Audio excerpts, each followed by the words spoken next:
नमस्कार दर्शकों, आज हमारे साथ बैरागढ़ से मुंबई तक की यात्रा करने वाले कैलाश जी हैं। हम इनसे चर्चा करते हैं कि एक अभिनेता होने के साथ साथ कितना स्ट्रगल करना पड़ता है इस लाइन में आने के लिए। कैलाश भाई, आपका स्वागत है बीडीसी न्यूज़ में। बहुत बहुत धन्यवाद आपका। कैलाश भाई, कई सालों से स्ट्रगल करने के बाद इस मुकाम तक पहुंचे हैं। क्या लगता है कितना स्ट्रगल करना पड़ता है एक अगर छोटा सा कलाकार निकल के वहां तक जाना चाहे? बात करूं अगर मेरी तो मैंने ये देखा है कि मैंने स्टार्टिंग यहाँ से बैरागढ़ से करी है और पैदल जाना, पैदल हर कहीं घूमना और ऐसा कोई लिंकअप नहीं, ना कोई फैमिली बैकग्राउंड से कि कोई हो फिल्म इंडस्ट्री में या मुंबई में हो कोई रिलेटिव, कोई भी नहीं था ऐसा। इसी अबोरवन पार्क में ही मैं आया करता था, रनिंग वगैरह किया करता था और वहाँ पे एक्सरसाइजेस के लिए बहुत अच्छी चीज़ें उपलब्ध कराई हैं यहाँ पे, तो काफ़ी अच्छा वर्कआउट हो जाता था। फिर धीरे धीरे ज्वाइन करा जिम मैंने यहाँ पे, फिर वर्कआउट करते करते काफ़ी ऐसी चीज़ें करी लाइफ में, काफ़ी ऐसा दौर देखा मैंने इवन मेडिकल शॉप पे भी काम किया स्टार्टिंग में फॉर द एक्सपीरियंस। मैंने वोडाफोन कॉल सेंटर में काम किया और फिर रेड एफएम में एज एन इंटर्न काम किया मैंने।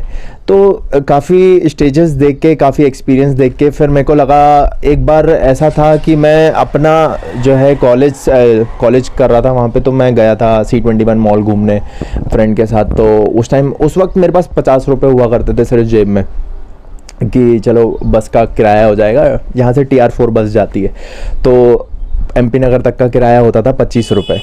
तो गए आए 50 रुपये लगता ही था। वहाँ C21 मॉल घूमने गया तो वहाँ पे हो रहा था मॉडलिंग का कॉन्टेस्ट, और मॉडलिंग के कॉन्टेस्ट में ऐसा हुआ कि वहाँ पे 50 रुपीज़ चार्जेस ही था और मेरे जेब में बकाया सिर्फ 25 रुपये बचा था। तो मेरे दोस्त ने बोला कि तू कर, मैं देता हूँ रजिस्ट्रेशन। तो उसने दिया और मैंने वो पार्टिसिपेट किया, फ़ोटोज़ मिल गए, बस उसी में खुश हो गया मैं। और उसके बाद 2 दिन बाद उसका रिज़ल्ट आना तो मैं सिलेक्ट हो गया। तो मुझे पता लगा कि अच्छा ऐसी भी कोई मॉडलिंग नाम की भी कोई फील्ड होती है। फिर वो चीज़ स्टार्ट हुआ, वहाँ से धीरे धीरे मॉडलिंग के 2-3 शोज़ करे भोपाल में मैंने, फिर थिएटर किया साथ साथ में। और उसके बाद फिर मैंने पापा से बोला कि मुझे मुंबई जाना है, अप्रोच किया तो एक बार में उन्होंने हाँ कर दिया। बोला कि मैनेज कैसे करेगा वहाँ पे? मैंने कहा सब मैं मैनेज कर लूँगा वहाँ पे जाके। फिर वहाँ पहुँचा तो दादर स्टेशन पे जब मैं पहली बार पहुँचा पंजाब में, जैसे मुझे आज भी याद है, 25 सितंबर 2015 की बात है।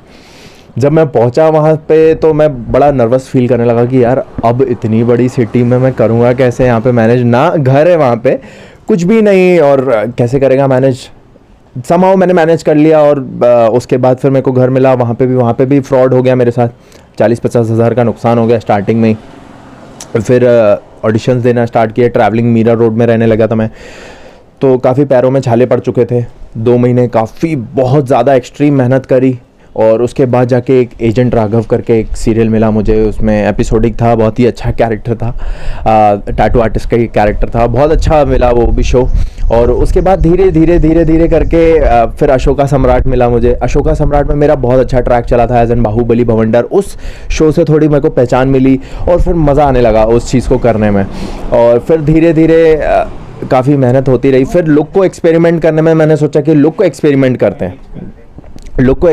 करते हैं और लुक पे भी एक्सपेरिमेंट किया मैंने। उसके बाद अपना बॉल्ड लुक ले लिया मैंने सोचा कि चलो बॉल्ड लुक लेते हैं। एक गॉड कॉल भी होते हैं कई बार कि हम कुछ वक्त ऐसा होता है एक्टर की लाइफ में कि कम टाइम में चीज़ें मिल जाती हैं, फिर रुक जाती हैं, अप एंड डाउन आता है। फिर वो जो डाउनफॉल आया उसके बाद फिर मैंने सोचना शुरू किया कि क्या करा जाए। तो फिर ऑल ऑफ सडन एक दिमाग में गॉड कॉल्स होते हैं कभी कभी तो आ जाते हैं। तो वो मैंने बॉल्ड लुक लिया, बियर्डेड लुक, एंड उस पर भी काफ़ी एक्सपेरिमेंट किया। फिर काफ़ी अच्छे एड्स किए मैंने, अक्षय कुमार सर के साथ ऐड किया और फिर अपना विराट कोहली के साथ ऐड किया, विकी कौशल के साथ ऐड किया। तो काफ़ी अच्छे एक्सपीरियंस रहे उनके साथ। फिर 2 फिल्में करी, कोई जाने ना तो रिलीज़ हो गई, 2 अप्रैल को ही रिलीज़ हुई है कोई जाने ना। उसमें भी छोटा सा कैरेक्टर है, बड़ा अच्छा कैरेक्टर है उसमें। और गुलशन सर के साथ भी एक फ़िल्म करी। और अभी इन दिनों जो चल रहा है मेरा हीरो गायब मोड ऑन चल रहा है सब टीवी पे, एज एन विचल जो एलियन का अवतार है, उसमें 3 घंटे लगते हैं मेरे प्रोस्थेटिक मेकअप में। और काफ़ी मतलब ऐसा रहता है ना कि कैसे झेल पाएंगे 3 घंटे मेकअप और उसके बाद 12 घंटे शूट करना, मतलब टोटल 15 घंटे वो और 2 घंटे ट्रैवलिंग, क्योंकि 60 किलोमीटर दूर है सेट। तो कहीं ना कहीं वो चीज़ें अभी भी हैं कि काम मिलने के बाद भी इंसान को, एक्टर को एक सेक्रीफाइस बहुत करना पड़ता है अपनी लाइफ के साथ। कहीं ना कहीं छोटी सी स्टेज से हाँ। स्टार्टिंग हुई और उसके बाद आज बड़े मुकाम तक पहुंच गए। कहीं ना कहीं बहुत बड़ा स्ट्रगल नहीं है? और एक नया व्यक्ति अगर इस लाइन में जाना चाहे हाँ। तो कहीं ना कहीं तकलीफ भरा है। देखो, जब मैंने स्टार्ट किया ना, मैंने शुरुआत करी और मुझे यहाँ पे जब मैं इवन जब मैं भोपाल में था, यहाँ पे बैरागढ़ में था, तो मुझे काफ़ी लोग बोलते थे कि यार तेरी शक्ल देखी है तूने, कि तेरे को कोई छोटे पर्दे पे, बड़े पर्दे पे कौन लेगा, तेरे को छोटे पर्दे पे ले तो बहुत बड़ी बात हो जाएगी। तो मैं आज सोचता हूँ कि शायद उन लोगों ने मेरे अंदर एक मोटिवेशन, एक कीड़ा पैदा करा उस चीज़ का कि आज मैं वहाँ पे पहुँचा हूँ और लगा हूँ अपनी मेहनत करने में। और ये ज़रूर है, ऊपर वाले की दुआएं हैं, आप लोगों की दुआएं हैं कि जल्दी अगर हुआ तो जल्दी बहुत बड़ा स्टार बनूं मैं और बैरागढ़ का नाम बहुत ही रोशन करूं और ऐसा लगे कि हाँ, इस बंदे ने किया, ज़मीन से उठ के किया और आज भी ज़मीन से जुड़ा इंसान है। और मैं एक चीज़ समझता हूँ, अगर मैं एक्टर हूँ तो ऐसा नहीं है कि ज़मीन से जितने भी लोग आज भी मिलते हैं सबसे हाय हेलो, सबसे अच्छे से बात करो, क्योंकि एक नॉर्मल ह्यूमन बीइंग भी हैं हम, एक्टर ही नहीं है। एक एटीट्यूड नहीं लेके आए, वो चीज़ अलग हो जाती है, क्योंकि लोगों को लगता है कि यार ये एक्टर बन गया शायद एटीट्यूड आ गया होगा, बट सामने वाला बात करेगा, जब बात करेगा समझ में आता है कि हाँ भाई एटीट्यूड नहीं है, बहुत अच्छा इंसान है। कहीं ना कहीं छोटी सी शुरुआत हुई थी। हाँ। इस लाइन में ऐसा लगता है कि आजकल जो आरोप प्रत्यारोप, तरह तरीके के केसेस एक्टर्स के ऊपर डालना, क्या कहना है इस पर? आप जैसे ये वाला क्वेश्चन पूछ रहे हैं तो मैं आपको बता दूं अभी कि पर्ल वी पुरी, जो इसके साथ मैंने काम किया था बेपनाह प्यार में, और मुझे ऐसा लगता है कि ऐसा लोग क्यों करते हैं मुझे समझ में नहीं आता, क्योंकि कुछ सच हो, क्योंकि हम कर तो देते हैं, आरोप लगा लेते हैं, एलिगेशंस लगा लेते हैं, बट क्या वो सच है? आज अगर उसके ऊपर आरोप लगा दिया उस चीज़ का, अगर क्या वो सच नहीं हो उस बेचारे एक्टर की, जिसने इतनी मेहनत करी, सालों से मेहनत करी, जिसके मिलियंस में फॉलोवर्स, और आज वो, मैं जब उसके साथ पर्सनली जब मैं काम कर रहा था, ही वॉज वेरी स्वीट, मतलब इतने अच्छे से बात करता है, इतने अच्छे से, इतना अच्छा बिहेवियर, और मुझे नहीं लगता कि वो इतना अच्छा दिखता है उसको ये सब करने की ज़रूरत पड़ेगी। तो हम ऐसा देखा जाए कि करियर, हम अगर हमारे 50 दोस्त अच्छे हैं ना, तो हमारे 150 दोस्त दुश्मनी होंगे जो हमें खींचने के लिए बैठे हैं। तो ऐसे एलिगेशंस लगते रहते हैं और मैं समझता हूँ कि ऐसे एलिगेशंस नहीं लगाने चाहिए, क्योंकि एक मेहनत की होती है एक इंसान ने, एक उस मुकाम तक पहुँचने में, अगर उसके ऊपर एलिगेशन लगेगा, उस पर केसेस बनेंगे, ऐसे मतलब क्रिमिनल केसेस बनेंगे, तो शायद उसके फ्यूचर में प्रॉब्लम होगा और वो आगे नहीं बढ़ पाएगा। आने वाले दिनों में आपकी कौन सी इतनी बड़ी मूवीज या नाटक आने वाला है? मेरा जो अभी चल रहा है हीरो गाय मोड ऑन सब टीवी पे विचल करके कैरेक्टर है मेरा, एक एलियन का कैरेक्टर है, बहुत ही अच्छा कैरेक्टर है। और दूसरी मेरी एक फिल्म है गुलशन ग्रोवर सर के साथ, और बाकी कुछ प्रोजेक्ट हैं लाइनअप में, जो जैसे ही अभी अनलॉक हो गया, अभी शूटिंग स्टार्ट हो गई है 10 तारीख से। किसी बड़ी मूवी में संत नगर का एक कलाकार देखने को मिलेगा? तो ये बड़ी पिक्चर ही है, और कितनी बड़ी दिखाऊं मैं आपको। अभी ये जो मैंने 2 अप्रैल को करी वो टी सीरीज़ की फिल्म है, जो अमायरा दस्तूर और कुणाल कपूर के साथ करी है, और ये इनकी विशेष फिल्म्स की, महेश भट्ट फिल्म्स की। अब इससे बड़ी पिक्चर है तो फिर अब वो धर्मा और ये सब तो सब एक ही बराबर है। अच्छा, आने वाले दिनों में जैसे कहा जाए कि सलमान खान बहुत बड़े हीरो हैं या शाहरुख खान, इनके साथ भी कभी ऐसा मौका मिलेगा कि कहीं काम करने का? ज़रूर मिलेगा, क्यों नहीं मिलेगा। और मैंने एक चीज़ देखी है कि जब हम एज एन एक्टर काम कर रहे हैं तो जितने भी बड़े स्टार्स रहते हैं, कि हमें लगता है कि बड़े एटीट्यूड में होंगे, यार किस वे में बात करेंगे, वो बहुत कंफर्टेबल रहते हैं, बहुत कंफर्टेबली। मेरा एक एक्सपीरियंस रहा है, सलमान सर के साथ मैं बात कर रहा था, अक्षय सर के साथ मैं बैठा था, विकी सर के साथ, मेरा एक इंसिडेंट हुआ था, इसमें कौन सा ऐड था ये, ओप्पो का, विकी कौशल के साथ। तो एक सीन था जिसमें विकी कौशल जीप में थे और मैं आगे भाग रहा था बंदूक लेके, तो ऑल ऑफ सडन गलती से बॉम्ब फट गया। एक जो बॉम्ब ब्लास्ट करते हैं ना, तो वो बॉम्ब ब्लास्ट मेरे मुंह पे हो गया। तो विकी कौशल मतलब वो वहाँ से जीप से कूद के बोलते कि अरे पाजी तू ठीक तो है?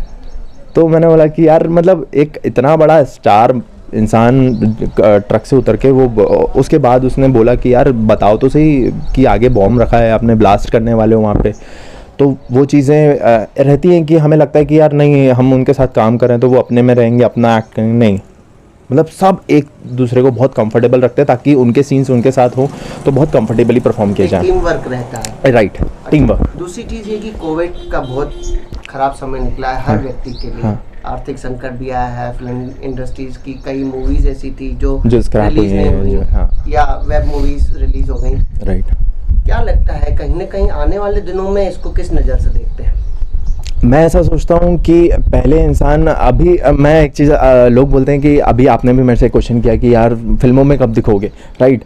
अब फिल्मों में जब इंटरेस्ट तब होता था ना इंसान का काम करने में, जब वो 70 mm के पर्दे पे दिखने वाला था, राइट। आप भी अगर सिनेमा में जाओगे, सिनेप्लेक्स वगैरह में जाओगे और वहाँ देखोगे कि हाँ यार बड़े पर्दे पे दिखा, पर अब तो क्या हो गया, अब तो फिल्में ही दिख रही हैं टीवी पे ही, वही टीवी पे दिख रही है। तो मुझे ऐसा लगता है कि टीवी पे भी काम करना है सब पे, मतलब किसी भी आप अपने आप का जोन नहीं बनाओ कि टीवी पे काम कर रहे हो या एड में काम कर रहे हो, किसी में भी सब काम करते रहो। और यूथ को भी ऐसा है कि यूथ को भी मैं एक मैसेज यही देना चाहूँगा कि अगर वो काम करना चाहते हैं, देखो हर फील्ड है इसमें, हर फील्ड रहती है, चाहे वो आर्जिंग हो, मीडिया से रिलेटेड काफ़ी चीज़ें, जर्नलिज्म है, सारी फील्ड्स हैं ओपन। अगर इसमें भी फिल्म इंडस्ट्री में भी अगर किसी को आना है तो ऑडिशंस तो हम भी 500 ऑडिशंस देते हैं, शायद 2 में सिलेक्ट होते हैं, ऐसा होता है। तो सारी चीज़ें, मेहनत बहुत ज़्यादा इंपॉर्टेंट है, ऑडिशंस भी परफेक्ट होने चाहिए। आज हम भी 3-3, 4-4 ऑडिशंस देते हैं, एक हुआ बोले कि सर इतना सा प्रॉब्लम आ गया, कुछ इतना सा इशू हो गया, अच्छा फिर से दे दो, फिर दूसरा हुआ, फिर वो हुआ रीटेक हुआ, फिर तीसरा, तो बहुत सारा प्रोसीजर होता है हर चीज़ करने में। चलिए आखिरी में यही कि संत नगर वासियों को एक क्या संदेश देना चाहेंगे? बस यही सब कहूँगा कि हर फील्ड में ना जगह है, अगर पेरेंट्स हैं तो प्लीज़ अपने बच्चों को प्लीज़ जगह दो, मौका दो, एक अपॉर्चुनिटी दो कि उनको करने दो काम। और मुझे भी सपोर्ट करते रहो, आपके बैरागढ़ का, अपने संत नगर का एक छोटा सा बच्चा ही हूँ आपके लिए तो बस सपोर्ट करते रहो और मैं हमेशा आप लोगों का नाम रोशन करूँगा। Thank you. ये थे हमारे साथ कैलाश टोपनानी जी, जो हाल ही में 2015 से फिल्म इंडस्ट्रीज में गए हैं और वहाँ से अपनी एक छोटी सी शुरुआत करके बड़े मुकाम तक पहुँचे हैं। इनका कहना है कि संत नगर में जो भी आर्टिस्ट हैं या जो भी इस लाइन में जाना चाह रहे हैं, उनके परिवारजन उनको सपोर्ट करें, उनके नगरवासी, उनके राजधानी वासी उनको सपोर्ट करें, तो निश्चित तौर पे ऐसे जो लोग हैं वो कहीं ना कहीं आगे दिखेंगे। BDC न्यूज़ के लिए रवि नाथानी, भोपाल।